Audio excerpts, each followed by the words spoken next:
Тука едно од најчестите прашања и кога се работи нели за промената во временските услови, метеопатијата. Метеопатијата може да ја дефинираме како група од симптоми и реакции кои најчесто се манифестираат поради разликата во времето, во големата варијација во температурите, тука и промената на воздушниот притисок, ветерот, грмотевиците. Кажете ми,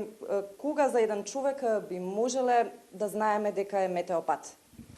Значи, за човек да кажеме дека е метеопат, можеме да кажеме дека кога на секоја промена на временските услови реагира со некој симптом карактеристичен за него.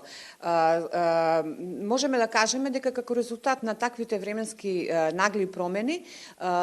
промени во температурата, промени во воздушен притисок, и пациентите многу често се јавуваат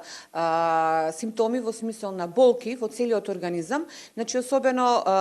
најчесто се јавуваат главоболки, како резултат може да бидат некогаш на покачен крвен притисок, кој што исто може да биде последица на такви нагли промени на температурите, или пак да бидат главоболки без покачување на притисокот,